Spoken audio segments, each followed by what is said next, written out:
Olá, eu sou a Giza Trevisan, sou gerente de compliance fiscal para soluções Links. E hoje nós vamos falar de um tema super importante da reforma tributária, que é a emissão dos documentos eletrônicos. E hoje nós estamos aqui com a Grace e com o Thiago. Grace, por favor. Olá, sou especialista em governança tributária, né? Já trabalho nesse mundo, né, há 14 anos. Tudo bem? Thiago Rockenbach, Tudo bem, Geisa? tudo bem?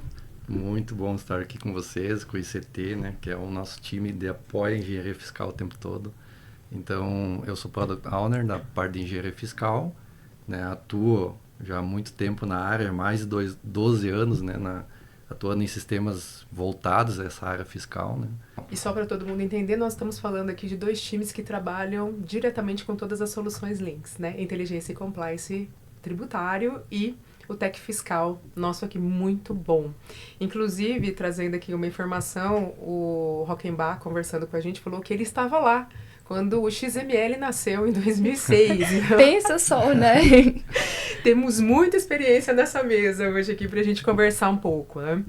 Vamos começar a falar então sobre esse termo, né? Muita gente, talvez os pequenos empreendedores ainda não tenham entendido o que é um XML. Eles olham só o DANF, né? Eles veem só o DANF quando sai ali na maquininha deles, né? Na máquina, no PDV. Então vamos entender ali, vamos contar para eles qual a diferença de XML e DANF. Com Quer certeza. começar, Grace? Claro. Então, o XML, né, é propriamente a nota fiscal. Quando a gente fala, né, o que é a nota fiscal eletrônica? Estamos falando deste arquivo, né? Este arquivo, ele é um arquivo padronizado, né, tem um layout que foi estabelecido pelo fisco, né, então um conjunto de tags, né, que são seguidos ali para que os sistemas possam fazer a integração. Então, eu tenho aqui o sistema RP, né, que precisa conversar com o sistema do fisco. Então, para que essa integração aconteça, né, essa conversa desses sistemas, né, aconteça, eu preciso de ter algo padronizado. Então, o XML foi pensado neste formato, né. Já o DANF, né, como o próprio nome já diz, que é um documento auxiliar, né, ele veio com o intuito ali de trazer um resumo, né, dessas informações do XML de uma forma mais amigável, né, como se diz, é uma representação gráfica, né, do que é o XML. Então, se você vai no mercado, por exemplo, né, e aquilo que o caixa te entrega não é um conjunto de tags, não é aquele arquivo extenso XML, é o DANF, né, que é mais simples, que é mais prático, que tem ali o resumo das informações que o consumidor precisa saber.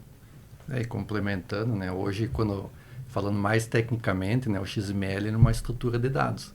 Então, ele possibilita, com essa estrutura, que a gente organize essas informações de uma forma que seja fácil de validar e interpretar essa informação, né? E aí, como a Grace comentou, essa informação tem que ser compatível entre os dois lados, né?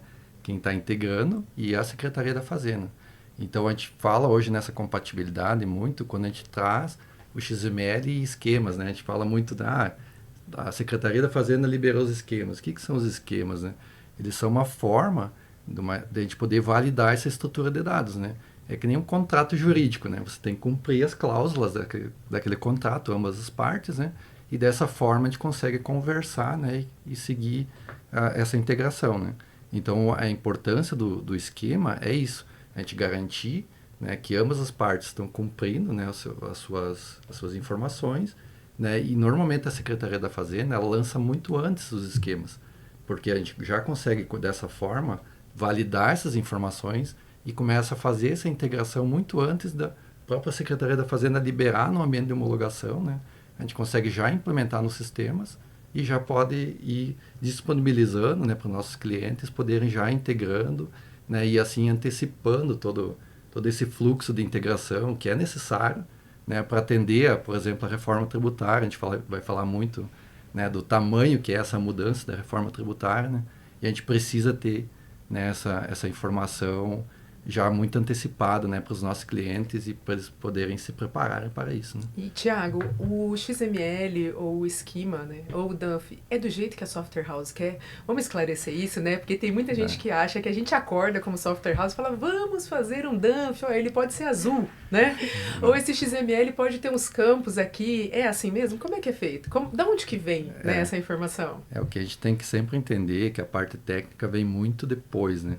A gente sempre tem a legislação antes, então Excelente. sai uma lei complementar, que nem da reforma tributária, existe uma emenda complementar que sai antes, né? Então a gente precisa ter essa legislação muito antes da parte técnica, né? Então é importante que a legislação, né, saia antes, que ela é a mãe de tudo, né? E aí a Secretaria da Fazenda vai se adequar, vai liberar os esquemas para que a gente possa se adequar. E aí sim, nós vamos liberar no nosso lado, quando a Secretaria da Fazenda já estiver pronta, né, os sistemas já liberados, a gente consegue efetivamente fazer a integração e fazer essa integração. E resumindo, então, nós temos uma legislação, né, a gente não faz nada porque a gente quer, e nós temos uma preparação do lado da Secretaria de Fazenda para receber esse documento, né, e também do lado da Software House para disponibilizar isso para o nosso cliente. Muito bom. E já entrando, né, na reforma tributária, este XML, o que está acontecendo com esse XML? O que está mudando? Quais são as primeiras indicações, né? O que hoje a gente tem dentro do XML que a gente reconhece a reforma tributária, Gri? Então, foram acrescentados novos grupos, né, para poder inserir esses novos tributos, né, CBS, PS, imposto seletivo, né, e também as tributações relacionadas, né, os códigos relacionados a esses tributos, né, as situações, né, que vão impactar aí na apuração assistida. Então, teve muitas novidades, né, que estão entrando aí com essa chegada, né. Inclusive, né, temos aí novas tags, 125 novas tags, né, então, assim, bastante coisa ali para a gente poder trabalhar, né, entender esses cenários e ver como que a gente vai emitir essa nota fiscal. Até complementando, né, quando a gente fala das 125 novas tags, né, até mostrando um pouquinho o que são as 125 novas tags, né, a gente tem então, várias alterações, né, no layout XML, né, que a gente está falando. Então, dentro do IDE, por exemplo, a gente tem novos grupos, né, com compras governamentais, temos os pagamentos antecipados, que depois até a Grace vai trazer alguns exemplos quanto a isso, né? A identificação da finalidade, se é uma nota de débito, de crédito, né? Para o que ela está sendo feita, aquela nota de débito ou crédito. A gente tem toda uma alteração no grupo de informações dos produtos, onde a gente fala aqui do IBS, CBS, né? Lembrando que esse é um novo tributo, então ele não mexeu, né, nos tributos atuais. Então a gente tem todo um grupo novo, né, do IBS, onde a gente fala aqui no caso do GIBS-CBS, né, que engloba toda essa parte do IBS-CBS. Né, tem a parte do CST, C-Class Trib, que a gente vai falar na sequência. Né, então, realmente, é uma alteração grande, né, no XML. E quando a gente fala de XML, a gente está falando da nota fiscal eletrônica. Né. Então, aqui também tem toda uma questão de alterações, de tributação regular, do crédito presumido, né, nos totalizadores da nota também a gente teve alteração, né, e depois a gente até vai explicar um pouquinho, por que o totalizador, ele foi criado um novo totalizador, né, então é importante a gente entender esse ponto, até Grace, se puder complementar, né, então realmente são muitas alterações, né, e tudo isso tem que ser interpretado com base na legislação, né, então aqui o que está refletindo é o que está na legislação. E por isso que a gente precisa de um time, né, de inteligência compliance tributário que possa nos apoiar. Né? E diga uma coisa, isso tudo vai conviver com ICMS ou ISS eventualmente. Exatamente, então, vai ser em paralelo. O nosso contribuinte ele tem que tomar muito cuidado com o que existe já e com o que virá a existir, certo? Certo. Muito bem. Prazos, vamos falar um pouquinho de prazos? Como que está isso hoje? A gente está... Vamos explicar aqui para os contribuintes, para os nossos clientes, né, para quem tem interesse no tema, o que é um ambiente de homologação, não o que é, né, mas em que momento que a gente utiliza um ambiente de homologação, um ambiente de produção, e quanto que está valendo isso? Quando que eu posso tomar uma multa se eu não emitir um documento com esses campos obrigatoriamente? A gente pode trazer alguns pontos, né, falando mais tecnicamente, né. Se eu olhar hoje, por exemplo, desde que a gente veio da Lei Complementar 214, foi em janeiro, foi lançado, né? A gente já vem alterando sistemas. Em março saiu o primeiro esquema. Então a gente falou ali em março a versão 1.0. Em abril a gente teve a versão 1.01. Então a gente já estava trabalhando no ambiente da Secretaria da Fazenda. Né? A versão 1.10 em junho, a 1.20 em julho, em agosto a 1.21, que só teve uma alteração no esquema. Então, a gente está falando praticamente de um mês, né? Agora a gente está em setembro. E olha quanta alteração a gente já teve que fazer nos sistemas para somente o ambiente de teste, né? O ambiente de homologação que a Cefaz está liberando para começar algum movimento de integração, né? E agora, sim, a gente está chegando, né, praticamente em outubro, que daí a Secretaria da Fazenda já vai ter um ambiente produtivo, né? Que a gente pode começar a pilotar efetivamente em produção, né? Então, os clientes até agora, ninguém enviou... O que significa pilotar em produção? Fala para mim. Pilotar é começar a fazer realmente uma emissão fiscal num ambiente que é produtivo, que é válido, né, juridicamente, que aquele documento ele tem validade jurídica, né? O ambiente de homologação é um ambiente de teste, né? Você pode fazer qualquer teste.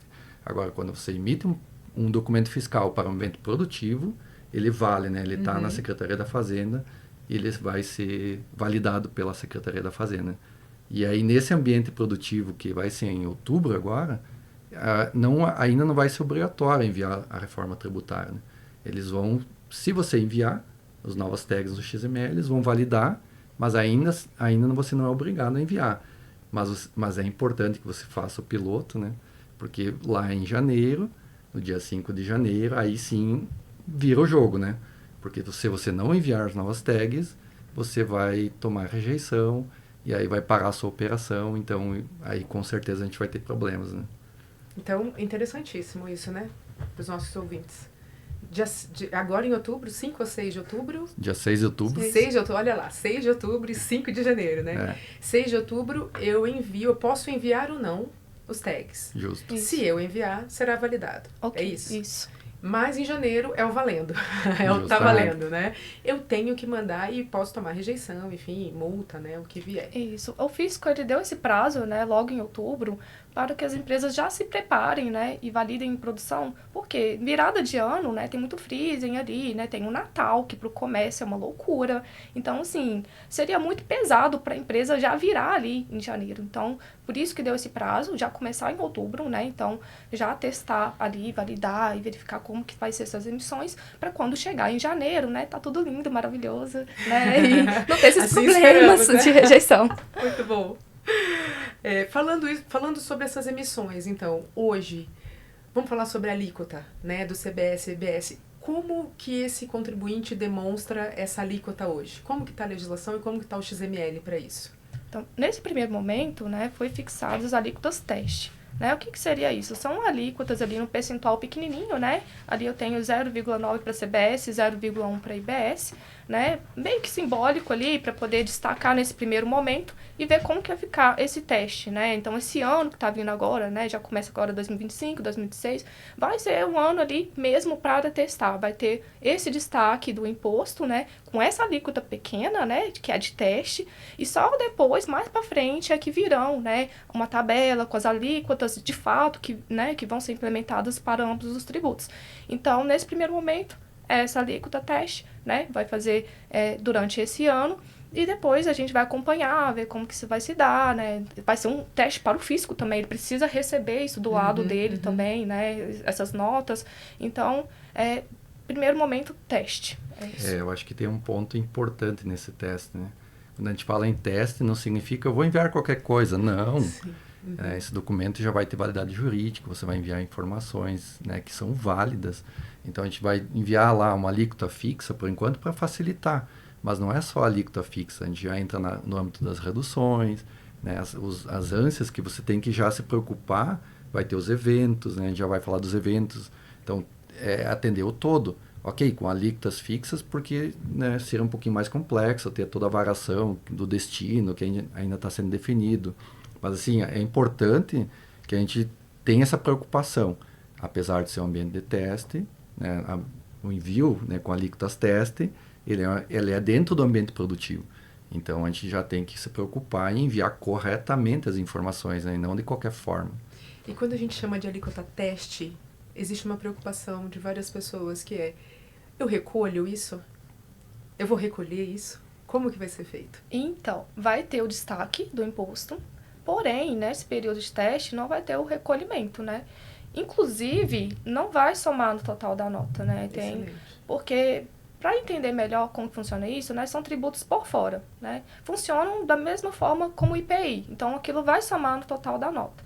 nesse primeiro momento, né, que é o de teste, vai ter uma regra de validação que dentro dela vai ter uma exceção. Então, ele não vai rejeitar se isso não tiver no total da nota. Né? Então, tudo isso para que não haja o recolhimento, né, já que é um ano teste. E tem outras questões também que vão além do âmbito fiscal, né? A gente tem questões relacionadas com o direito do consumidor, né? Então, se o cliente vê um preço na gôndola, né, tá ali no mercado, e depois passa no caixa e tem outro preço, né? Porque o imposto não está embutido dentro desse preço, sim, né? Uhum. Ele vai ser embutido depois, ele vai ser acrescentado depois, né, nesse total da nota. Então, aquele documento que ele vai receber lá vai estar com um preço diferente. Como que fica a questão do direito do consumidor? Então, tem essas outras questões a serem pensadas também que vão além aqui do que a gente está falando. Tá? O importante aqui não será acrescido no total da nota. Isso é importante sempre a gente avaliar, né? É fora, né? E falando nisso, né, pensando nesse totalizador e pensando em outras dúvidas que chegam até nós sempre, se é uma alíquota teste, se ela não vai totalizar, eu tenho que demonstrar redução mesmo assim? Como que tá isso? Como que a nota técnica trouxe isso para a gente entender melhor? Sim, vai ter já, né, era uma dúvida até que muitas pessoas chegaram pra gente, né, muitos clientes, questionando a respeito disso, porque é um ano teste, ok, mas a gente precisa testar tudo, inclusive as reduções, né? Uhum. Então, a lei complementar, ela já trouxe alguns casos ali previstos, né, para redução, medicamentos, setor automotivo vai ter algumas questões ali para automóveis, né, para pessoas PCD, por exemplo, uhum, né? A gente tem também itens de higiene pessoal, né, consumidos pela população ali de baixa renda. Então, essas questões também precisam ser testadas. Então, claro, vai haver redução, né? Isso já está demonstrado, já tem na nota técnica já. Então, passo para o Thiago mostrar um pouquinho aí o XML. Até mostrando um pouco do XML, né? De novo, a legislação prevê, né? E no XML ela se apresenta, né? Como no documento fiscal. Então, aqui a gente tem um exemplo de uma emissão onde a gente usou o grupo do CST 200. Então, quando a gente fala hoje da forma que está a C-Class Trib, dentro do grupo do CST 200 temos as reduções, né? Então, pode ser que mude, né? Por enquanto é isso que a gente sabe, mas dentro do C-Class Trib, né, específico aqui, no caso 200.036, a gente tem uma redução de 60% da alíquota, né? Então, a gente tem a alíquota teste 0,1, né, do IBS, e aqui a gente vê a redução dos 60% e uma alíquota efetiva de 0,04, né? Então, o imposto ele foi calculado sobre a alíquota efetiva e não sobre o 0,1.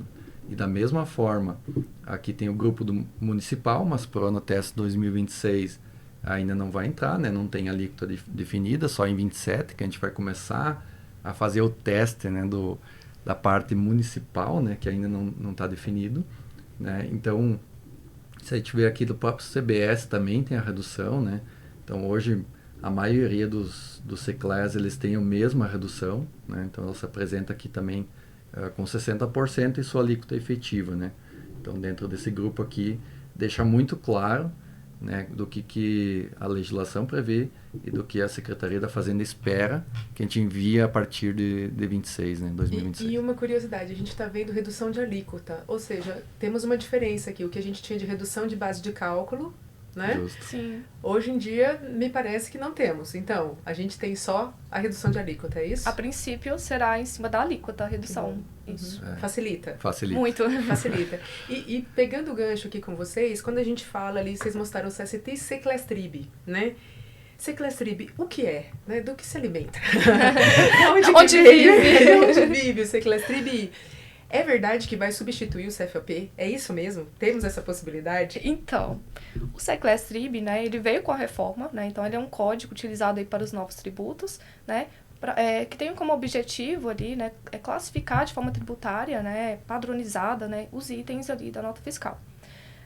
Já o CFOP, né, ele já existe, né, já conhecemos, né, ele classifica a operação, e a pergunta, né, sobre esse período de transição, ele vai continuar, sim, existindo no período de transição. Por quê? A gente ainda vai ter esse longo período aí, né, para poder conviver com os dois sistemas. Então, o que tinha antes continua, não vai morrer, né? Agora, o que vai acontecer depois desse período, 2033. Só Deus sabe. E o fisco, né? Fisco, então, assim, Especula-se que ele vai perder força, né? Pode ser que ele não faça mais sentido, mas essa resposta a gente não tem por agora, né? A gente vai precisar esperar para Então, entender. hoje, Grace, o que eu tenho é, para ICMS eu continuo a vida, CST, CFOP, preenche tudo bonitinho lá, né? Para o ISS com os seus devidos códigos. E quando eu falo em IBS, CBS, eu vou ter o CST mais o Seclastrib. Exatamente. Muito bom. É um ponto importante que a gente não pode misturar o ICMS CST do ICMS com o CST da reforma tributária, do IBS-CBS. São classificações distintas que não tem nada a ver uma coisa com a outra. Então, é bem importante que a gente tenha essa classificação correta, que é o CST e o Seclastrib é o que vão definir, né, a maioria das informações da reforma tributária, né? Se ela tem redução, se ela tem algum benefício. Então, é muito importante que a gente tenha uma atenção especial, né, a essa parte do CST e do Seclastrib da reforma tributária. Muito bom, tem bastante coisa, hein?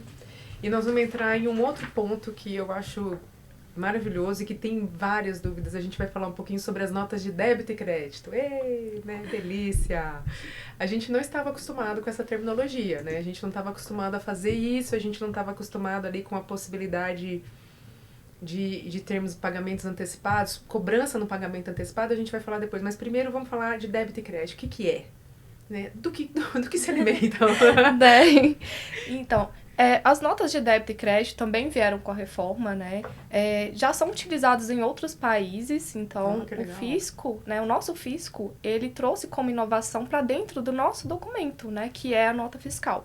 Dentro da nota fiscal, a gente tem um campo que é a finalidade, né? Hoje já existe lá a finalidade normal, complementar, a gente tem devolução, e aí vão entrar mais duas novas finalidades, né? Que é nota fiscal, nota de débito e nota de crédito. Essas notas, né, elas servem para documentar tanto um aumento quanto uma redução de imposto. Então, isso vai impactar diretamente na apuração assistida, né? Então, alguns exemplos de situações, né, que a gente tem, que é o pagamento antecipado, a gente tem questão de multa e juros, né? E lembrando aqui que esses instrumentos, né, essas notas, são somente para os novos tributos, tá? CBS, CBS. Se você tentar colocar ICMS no meio disso, vai dar rejeição, tá? Então, é exclusivamente para a reforma essa questão. E diga uma coisa, nota de débito e crédito tem alguma coisa relacionada, ou é diferente desses eventos, dos novos eventos? O que são? São coisas diferentes ou são as mesmas coisas? Não são a mesma coisa, tá? São coisas diferentes. Nota de débito e crédito, né, é uma emissão de nota fiscal mesmo, com essas finalidades, né, e o evento, ele tem um esquema próprio dele, né, apesar de que eles têm algo em comum. Tanto a nota de débito e crédito quanto os eventos, eles vão impactar na apuração assistida, né? Então, eles têm algo em comum. É mais a forma, né? O esquema ali que vai ser diferente e as situações que eu vou trazer ali para ambos os casos, né? Tem casos que eu vou enviar via evento e tem casos que a gente vai elencar ali por meio de nota de débito e crédito. E aí, a gente olha para a ANT para entender, né, quais situações ali, né? A gente tem um campo ali de tipo de nota de débito e crédito que tem essas situações, né? Então, ficar atento aí e ficar atento também, fazer liga com a lei complementar, né, para entender como vai ser o conjunto, né, disso tudo. E com o futuro regulamento também, né? Exatamente. O regulamento também. Até complementando, né, a gente tem os eventos, né? E os eventos, por exemplo, um exemplo, né, do evento versus documento. O documento é a venda. Então, eu vendi aquela mercadoria, vou entregar aquela mercadoria. No momento do transporte daquela mercadoria, teve um furto daquela mercadoria. Ok, aquele documento, né, não aconteceu aquele transporte, ele não chegou no destino, eu tenho que ir lá na apuração assistida, né, de alguma forma, identificar isso, né? Como eu vou identificar isso com o evento? Vou dizer, teve um furto, né, e aí aquela não aconteceu, então aquele débito, né, ele tem que ser estornado, né? Então é essa a ideia, né? Sempre vai ter um extrato lá na apuração assistida, onde a gente vai ter uma saída, uma entrada, e assim vai indo. A gente tem que ter formas de poder, né, estornar situações que fogem do dia a dia, né, da normalidade, né, do documento fiscal. Então, os nossos colegas contadores, advogados, todo mundo super estudando a nota técnica. Vai ter que saber, né? Sim. Vai ter que entender, né, e passar por todas essas questões. Muito bem. Vamos falar de um tema, continuando aqui, sobre o pagamento antecipado.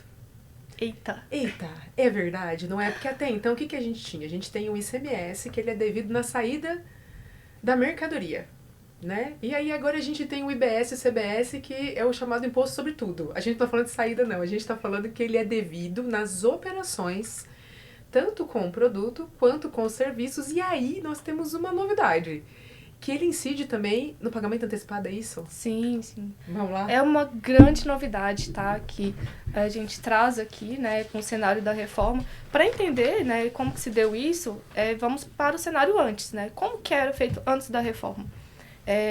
Não tem, né, o destaque de imposto, né, no pagamento. Isso é novo, aconteceu agora. Então, o que fazia-se antes, né? Pode emitir uma nota ali de simples faturamento, né? Não é proibido, né? É facultativo, digamos, né? A empresa emitir e essa nota não vai ter o destaque. Então, para o fisco, pouco importa, não tem, né, a obrigatoriedade de emitir essa nota fiscal. E aí, no fornecimento, aí sim, que haveria, né, ali, o recolhimento desse imposto e tudo. Hoje, com a reforma, né, como que isso vai ficar? A gente vai ter, sim, já a incidência ali logo no pagamento e também no fornecimento. Então, assim, a gente vai ter uma tributação em 2 etapas, né? Então, você pode estar pensando assim, nossa, vai ter uma duplicidade, porque eu estou recolhendo em 2 momentos, né? Mas não, aqui o pagamento antecipado, né, como o próprio nome já diz, ele vai ser tratado como uma antecipação, esses impostos que vão ser recolhidos nessa fase. E no momento do fornecimento, quando esse fornecimento acontecer, né, vou vincular todas essas notas que foram emitidas antecipadamente e ali vai ter o abatimento. Então, eu tiro essa duplicidade, né? Então, é importante falar disso, né? A gente vai explicar como que isso vai acontecer. Tá complexo para quem gosta de CMS, né? Ficou difícil. Vamos tentar especificar. Então, como que deverá ser feito, né? Então, o primeiro momento ali, que é o pagamento. Eu posso ter um pagamento integral ou posso ter ele parcial, né? Se eu tiver ali várias parcelas antecipadas, como que isso vai acontecer? Para cada parcela, eu vou ter que emitir uma nota de débito. Essa nota de débito, ela tem um tipo 06, que chama pagamento antecipado. A base de cálculo vai ser o valor da parcela. Então, sempre aqui o valor da parcela. E a alíquota vai ser a alíquota daquele período. Então, se eu tenho uma parcela em um determinado mês, aquele período vigente que tem ali, né, a alíquota, eu vou aplicar aquela alíquota. Virou o ano, mudou a alíquota, e aí teve uma parcela no outro ano, eu vou seguir a alíquota desse outro ano. Então, sempre seguir a alíquota vigente, tá? E depois, quando vier o fornecimento, né, eu vou emitir uma nota com valor total, né, que é o valor cheio, independente de quantas parcelas que eu antecipei, né, aqui eu vou emitir com valor total. Essa vai ser a minha base de cálculo, né, o valor da operação. E a alíquota também vai ser a alíquota vigente, né, porque como esse momento ele pode estar distante, né, do pagamento, pode ser que a alíquota virou, né, virou o ano, tem outra alíquota, então também aqui vai seguir a alíquota vigente. Aqui tem um ponto muito importante, tá, nesse momento. Que veio com a nota técnica 2025-002, na versão 1.20, né, trouxe aqui o grupo de notas de antecipação de pagamento, que é o grupo BB. Esse grupo é onde que a gente vai relacionar todas as notas de débitos que foram emitidas antecipadamente pela chave de acesso. Então, eu tenho ali, né, uma ocorrência, né, de 1,99, porque eu posso ter várias notas, né? Sim. Vamos supor que eu fiz 10 parcelamentos ali, né? Eu vou ter 10 notas de débito. Então, todas essas 10 notas eu vou ter que referenciar nesse grupo para que depois, quando essa nota bater lá na apuração assistida, né, isso ocorrer uma compensação, né? Então, vai ocorrer ali uma diferença que pode ser tanto para mais quanto para menos daquilo que eu recolhi antecipado com o que está acontecendo agora no fornecimento. Tá? Então, muito importante observar isso. Então, para facilitar, né, vamos trazer aqui um exemplo prático, né? Vamos ver como que isso acontece de fato. Então, vamos supor que num determinado ano, tá? Coloquei aqui o ano X, né, só para exemplificar, a gente tem uma alíquota de 25%. Da onde que eu tirei essa alíquota de 25%? Da minha cabeça. Eu não sei quanto que vai ser a alíquota, tá? Então, não sabemos ainda, a gente só sabe a teste. É só a teste, exato. Então, aqui para fins de exemplo, tá? Então, nesse determinado ano, em outubro, né, eu tive o meu primeiro pagamento, né, primeira parcela ali de R$1.000. Então, minha base de cálculo vai ser 1.000, né, e a alíquota vigente vai ser a 25%. Então, basta multiplicar ali, 1.000 vezes 25%, eu tenho 250. Só já lembrando Sim. que a gente está falando de um imposto que é por fora, Isso. né? E lembrando que se a gente tivesse aqui a possibilidade de um split de pagamento, ele já iria direto para os cofres públicos, né? Exatamente. Nesse primeiro momento. É. Olha lá, né? Só complica, Só complica, exatamente. Então, seguindo aqui em novembro, né, quando eu tive a minha segunda parcela, também tive no mesmo valor ali de 1.000, então vou repetir, né, 1.000 vezes 25%, 250. Chegou em dezembro, aí ali, né, eu resolvi adiantar o dobro, né, fiz 2.000.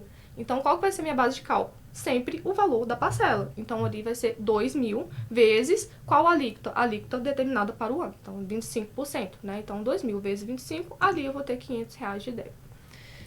Pois bem, agora virou o ano, né? Minha alíquota já não é mais de 25%. Veio uma norma, determinou que essa alíquota agora é de 28%. E aqui aconteceu meu fornecimento, né? Então, como que fica o fornecimento? Primeiro, a base de cálculo sempre vai ser o valor da operação, é meu valor cheio. Então, aqui já inclui as parcelas que eu antecipei, tá? Então, já é o valor da operação. Então, aqui nesse exemplo, coloquei 8.000. E a alíquota, né, vai ser a alíquota nova, vai ser 28%, porque nesse período é essa alíquota que está vigente.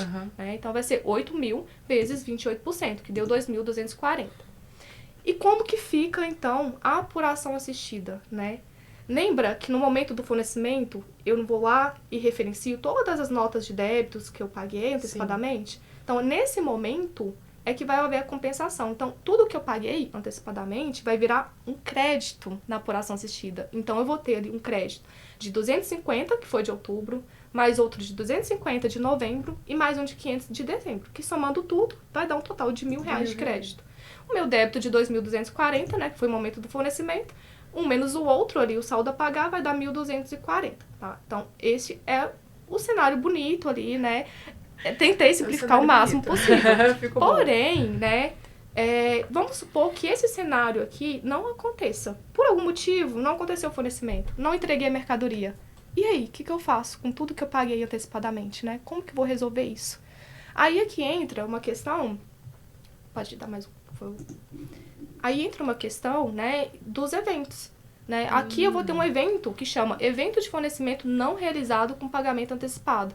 Para que serve? Como eu não tive a saída, né, eu não tive essa compensação, não tive uma nota para poder referenciar esses pagamentos antecipados, esse evento vai fazer isso para mim. Então, é uma forma, né, de reaver esses créditos, né, que eu tive ali, desses pagamentos que eu fiz antecipado. Aí eu vou ter o direito de me acreditar desse 1.000. Exatamente, por meio do evento. Nossa, excelente. Nossa, gostei muito.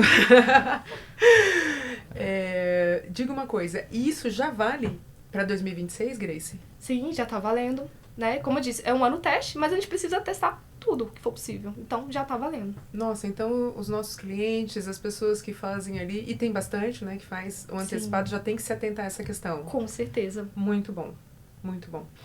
Tiago, vamos falar um pouco da proibição da emissão de CNPJ na NFCE. Isso é verdade? Está acontecendo? Temos uma lei. O quanto que isso é verdade, né? O quanto que a gente já está inserido nessa situação.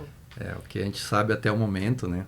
A gente já tem uma lei que proíbe, né? A partir de novembro deste ano já. E essa lei, ela tá vigente. É um ajuste, né? Um ajuste CNF. Né? Isso aí. E só que a gente tem um problema.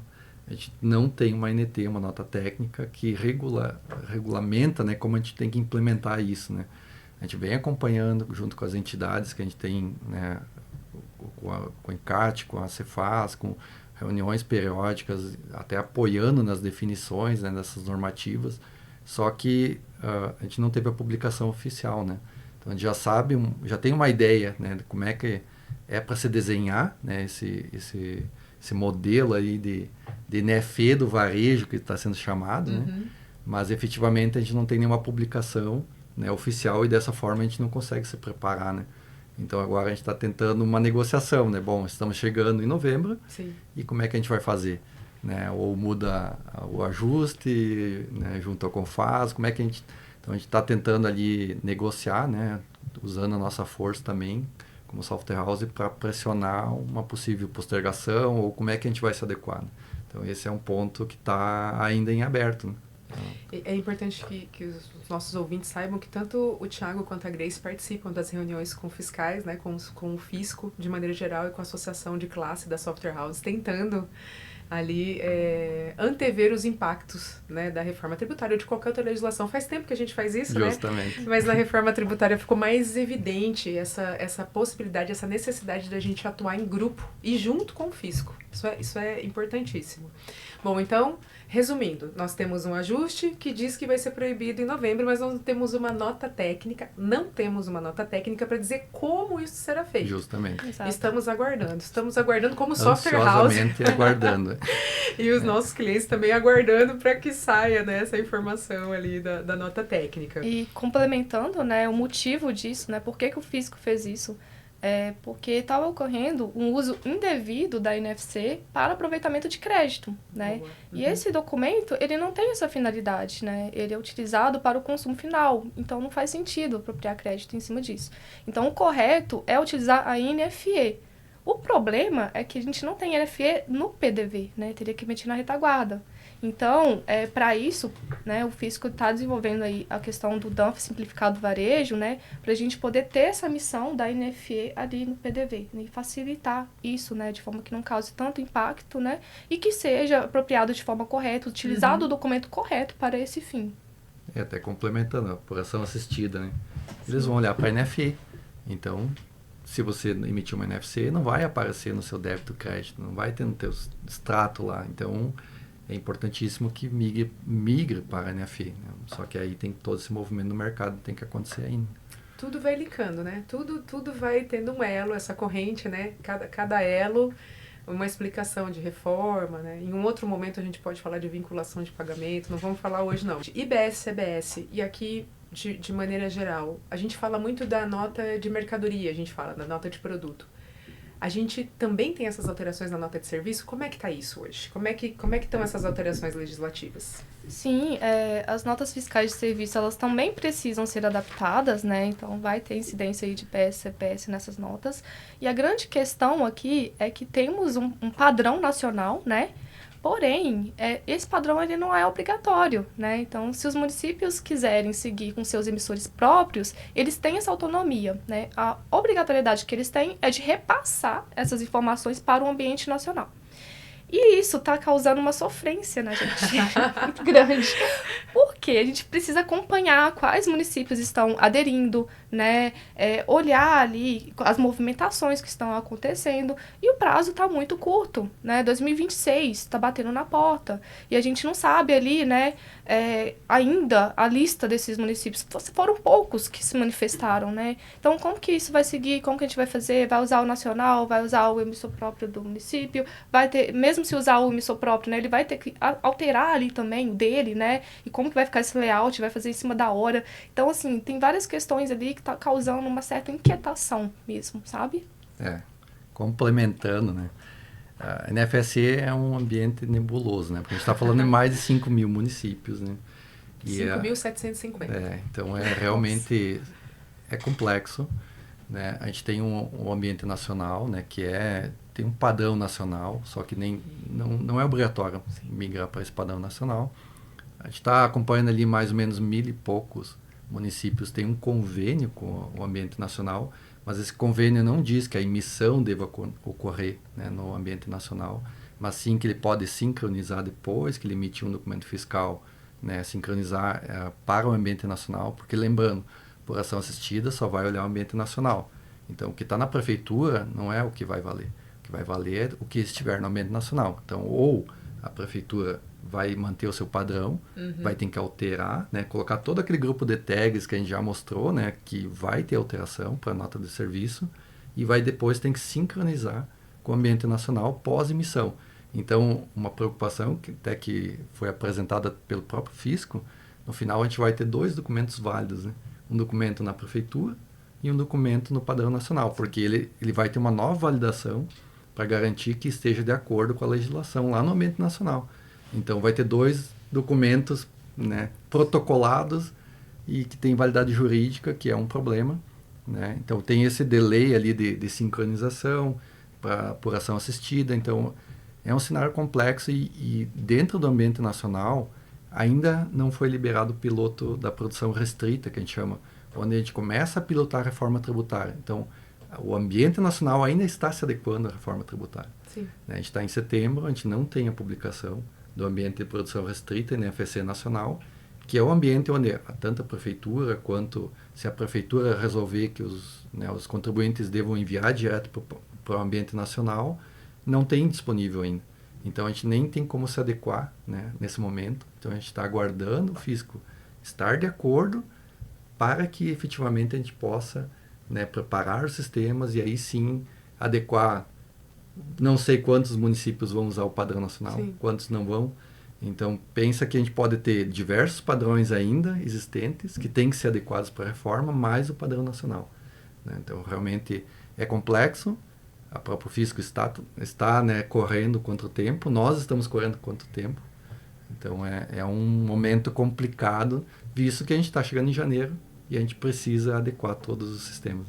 Lembrando a todos os ouvintes que nós temos 27 unidades da federação que usam o mesmo documento eletrônico e aí nós temos um problema dos outros 5.750 que estão ali entre o padrão nacional e o seu próprio padrão, o que causa isso que vocês explicaram agora. Lembrando também que quando a gente fala de reforma tributária, o IBS é a junção do ICMS com o ISS. Então a gente precisa dessas duas informações até para futuros créditos, né, e tudo que a gente vai ter ali pela frente em relação à apuração assistida também.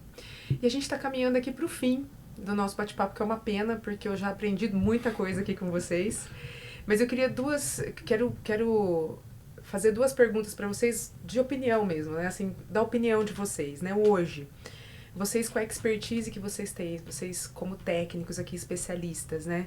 O que vocês acham que um RP, né? Qual a importância de um RP e de um PDV para um negócio hoje? Claro que a gente sabe que tem pequenos negócios que ainda não tem condição de ter, mas até para esse pequeno negócio, qual é a importância e qual é a importância de ter um bom RP e um bom PDV?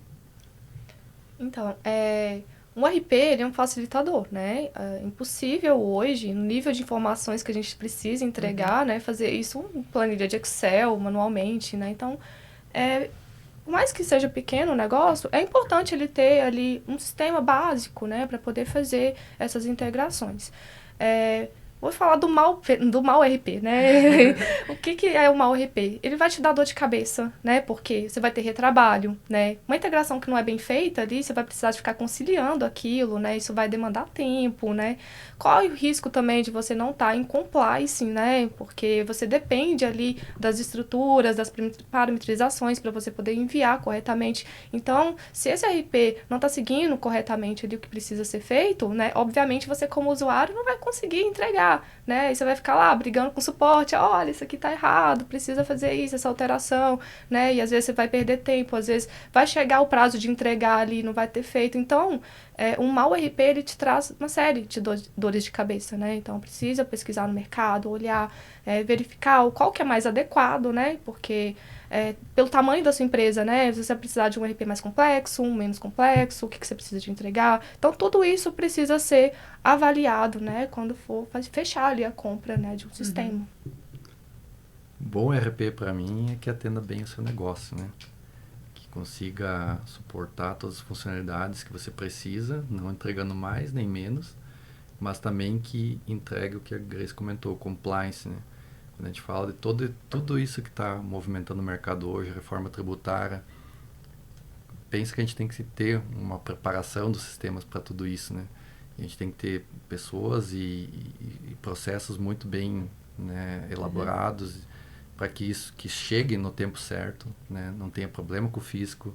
Então a gente precisa realmente ter um parceiro de negócio que consiga atender o teu negócio, mas também atender dentro de um tempo, né, adequado, dentro do que você precisa e que exige a lei, né, vamos dizer assim, né? Então é importante olhar o todo, né, e não só daqui a pouco uma feature específica que se destaca, né.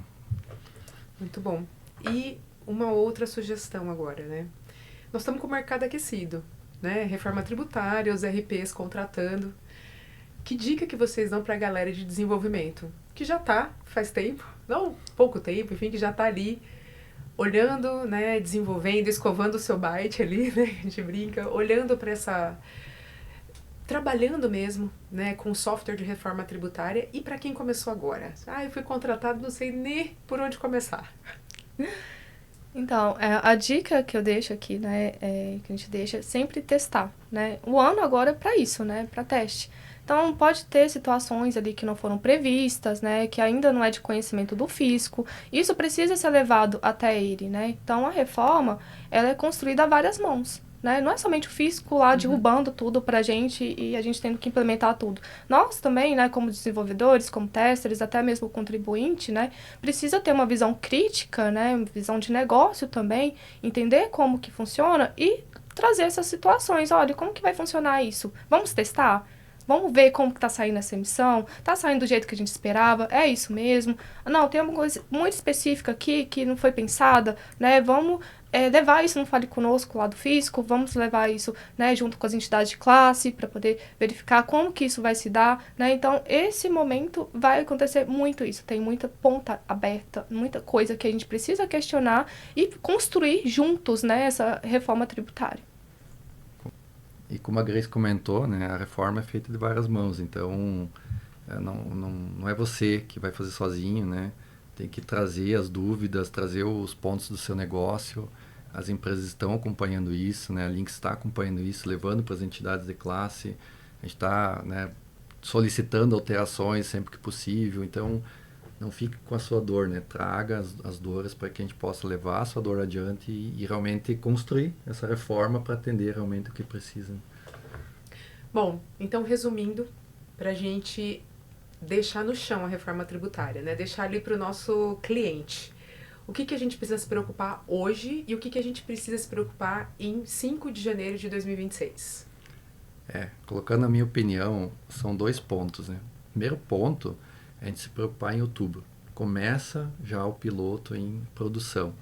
Então, é muito importante que os nossos clientes comecem a validar, né? Façam pilotos em alguns clientes, né? Algumas lojas, para a gente garantir que a gente está enviando corretamente as informações, está enviando todos os benefícios, tudo que precisa ser testado, os eventos, né? A gente precisa testar.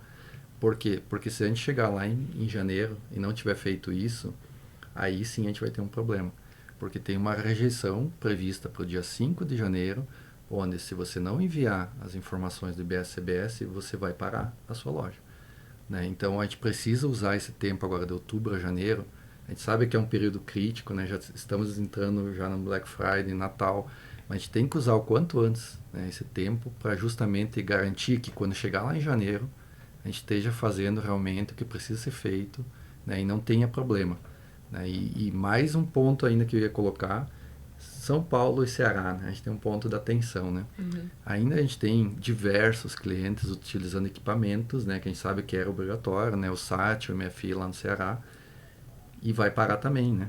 A partir do dia 5 de janeiro, não pode mais emitir através do SAT MFE. Ele é inidôneo esse documento. Então, é importante que vocês já comecem a migrar para a NFC, né? O quanto antes façam isso, para que vocês não tenham problema a partir de janeiro. E complementando, né, a gente tem uma exceção, que é o Simples Nacional e o MEI, né? Essas empresas, elas não vão ser atingidas agora de imediato, em janeiro, né? Vai ser previsto somente para 2027. Então, para essas empresas, não vão precisar de enviar por agora, né, esses grupos dos nossos tributos. Então, só bem destacado, tem exceções, né? Mas as empresas do regime normal vão ser atingidas. Então, olhe para o seu regime e saiba que se você está no normal, você vai ser atingido pela reforma tributária já a partir de janeiro. Então, resumindo, o regime normal já tem que estar no piloto, né? Tem que estar pilotando, vamos dizer assim, e já vai, se não emitir com os grupos corretos do XML, para em janeiro. Justamente. Né? E Simples Nacional e MEI, por hora, em 2026, mantém-se como está. Isso. Bom, estamos finalizando o nosso bate-papo. Quero agradecer o Thiago, quero agradecer a Grace. Uma vez mais, eu estou super confortável com o trabalho de vocês e bem confiante. Sei que os nossos sistemas, as nossas soluções estarão devidamente preparadas para tudo que o nosso cliente precisa. E você que está conosco agora, acompanhe todos os canais da Lynx para saber mais sobre a reforma tributária. Até mais! Até mais.